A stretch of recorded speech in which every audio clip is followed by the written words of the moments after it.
Quand on a demandé au prochain artiste de décrire son numéro, il a dit « Je parle beaucoup et j'espère que c'est drôle ». Dans la catégorie Humour-création, dans un numéro intitulé « Morse », accueillez comme il se doit Julien Bouillet.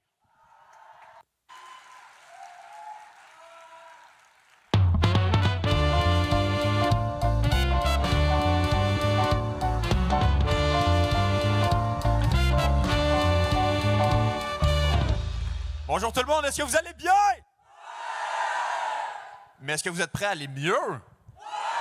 Yes. Donc, je me présente, je m'appelle Julien Bouillet. Si vous ne me connaissez pas, c'est pas grave, hein, je vous en veux pas. Mon but aujourd'hui, ça va être de faire rire minimum 5 personnes. Puis qu'au moins une se pisse dessus. Allons-y. Donc, je dis 5 personnes, j'espère qu'au moins mes parents vont rire à mes jokes. Là. D'ailleurs, où sont-ils? Où sont-ils, les petits sacripants? Où sont-ils? Hey, ils sont là-bas, salut! Salut! Je vais me moquer d'eux maintenant. Mais non, c'est pas vrai, c'est pas vrai. Mes parents sont gentils. Ma mère est super gentille. Ma mère, elle prend soin de moi. Elle s'occupe de moi. Sauf que des fois, elle peut être un petit peu intense. Par exemple, l'année passée, j'avais appelé ma mère parce que je me sentais pas super bien. Puis on a eu une assez grosse conversation au téléphone.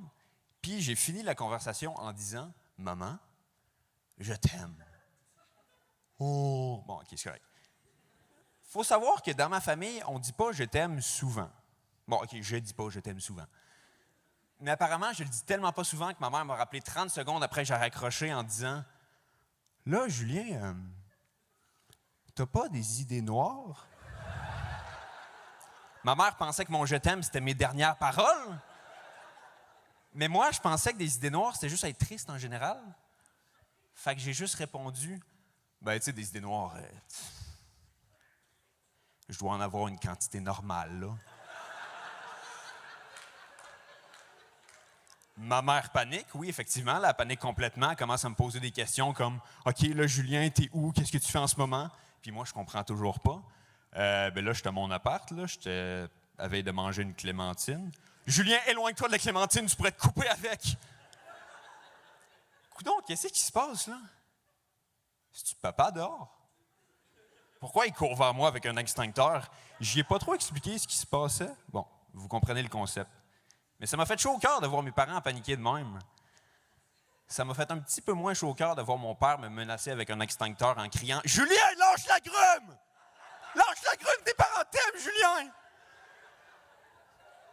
C'est pas le meilleur souvenir que j'ai de mon père. Mais je vais vous en raconter un d'ailleurs. C'est un des meilleurs souvenirs que j'ai avec mon père, c'est la première fois que j'ai vu le film Captain America.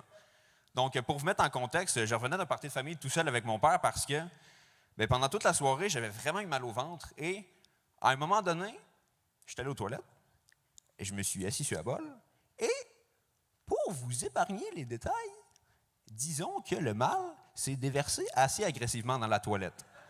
Vous savez, les 3 états de la matière, là, solide, liquide, gazeux? J'ai rencontré les 3 ce soir-là. Donc, pour me remonter le moral, mon père a mis le film Captain America. Puis ça a marché parce que, pour vous résumer le film, au début, le personnage de Steve Rogers, qui est Captain America, là, vous suivez encore? C'est bon. Au début, le personnage de Steve Rogers, c'est un jeune homme petit et assez maigre. Et moi, quand j'avais 9 ans, j'étais petit et assez maigre. Vraiment, là, on aurait pu me prendre par la taille d'une seule main et me brandir tel un bouquet de coquelicots aisément. Tous les films de super-héros ont des personnages qui sont super musclés. Fait que moi, je vois ça un film de super-héros avec un gars maigre, je me dis, enfin de la représentation. Mais là, environ un quart du film, Captain America, il devient super musclé. Puis il devient super populaire. Puis la fille commence à triper dessus. Hey, je me sentais trahi. C'est comme si tu écoutais Black Panther, puis qu'une demi-heure après que le film ait commencé, il enlève son masque, puis l'acteur, c'est Marc Labrèche.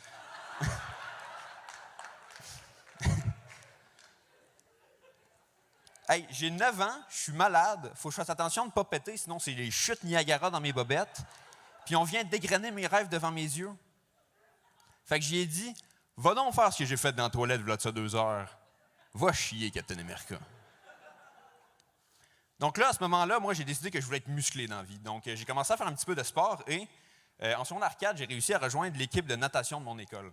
Puis c'était quand même Puis c'était quand même un gros accomplissement pour moi parce que jusque-là, j'avais peur de l'eau. Je dis j'avais peur de nager. Là. Je dis pas que je frémissais à la simple vue d'une bouteille de SK. J'avais peur de nager. Et là, vous vous demandez probablement, mais Julien, pourquoi as-tu rejoint l'équipe de natation si tu avais peur de la natation? Et de un, vous avez une voix de marde. Et de deux, la réponse à cette question-là est vieille comme le monde. Je trouvais une fille cute. Puis la fille était dans l'équipe de natation. Fait que moi, je me suis dit, si moi aussi je suis dans l'équipe de natation, il va se passer quelque chose, c'est sûr. C'est quand même stupide comme logique. Parce que moi, dans ma tête, ça allait se passer exactement comme ça. Je saute dans l'eau, la fille est à côté, je dis « Hey, je m'appelle Julien Bouillin. J'avais peur de l'eau, mais plus maintenant. » Puis que la fille, en me voyant en chest, ça serait comme « Je suis intéressé. On se mange-tu la bouche? » Contre toute attente, mon plan n'a pas fonctionné. Aussi, je ne sais pas pourquoi je pensais séduire quelqu'un avec mon physique, parce qu'en secondaire 4, mon chest, c'était pas quelque chose de glorieux. On était vraiment sur une dizaine de poils en crise existentielle, accompagné d'un bouton qui est comme... J'étais pas supposé être sur le visage, moi. Donc, mon plan de cruise n'a pas marché. Mais là, je savais qu'on avait un gros party organisé par le coach bientôt. On allait se ramasser une grosse gang dans son sous-sol pour écouter un film. Quand je dis grosse gang, ça incluait la fille en question puis un de mes meilleurs chums du primaire. Donc, on arrive à la soirée pour écouter le film. C'est un film de Jackie Chan, je pense. Et là, j'aperçois à côté de la fille une place de libre sur le divan. Je n'ai jamais couru aussi vite de ma vie. Mais là, direct en m'asseyant, j'ai pogné une méchante crampe. Ah, j'ai été pogné une de ces crampes, mon ami, là, tu m'en diras des nouvelles. C'était comme une douleur grave, mais aiguë en même temps. Puis tout le monde d'ici a déjà une crampe avant. Tu peux pas ne pas bouger quand t'as ça.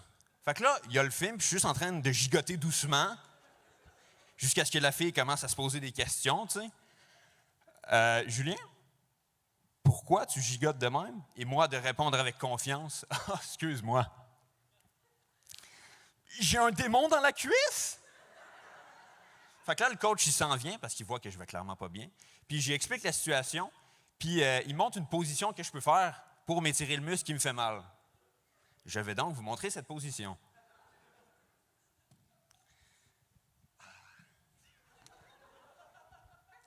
Il me dit de me mettre de même. Fait que là, j'y demande combien de temps il faut que je reste comme ça? Il me dit 10 minutes, puis il s'en va.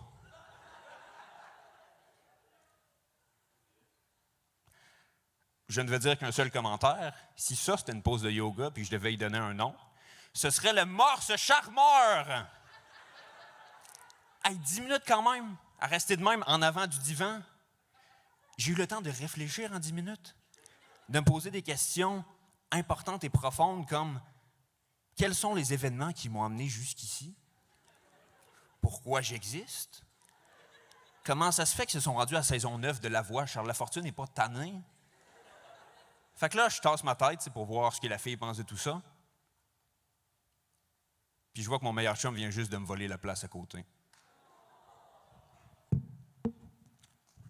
Alors, moi, j'ai fait mes catéchèses dans la vie. Tu sais, sacrement du pardon, première communion, tout ça, là. Mais je pense que c'est à ce moment-là que j'ai arrêté de croire en Dieu. Parce que, mettons, Jésus qui marche sur l'eau. Ça, je peux comprendre. Mais que Dieu soit un être supposément bienveillant, puis qu'il ne m'aide pas à ce moment-là, est là ma limite. Ah, je vous le dis, il n'y a rien qui vous fait mieux passer de catholique à agnostique qu'imiter un mammifère marin dans un sous-sol pour s'étirer la cuisse avec un film de Jackie Chan en bande sonore. Donc, mesdames et messieurs, je pense que je vais m'arrêter là parce que j'ai vu que j'avais fait rire au moins 5 personnes et je viens de me pisser dessus. Merci beaucoup.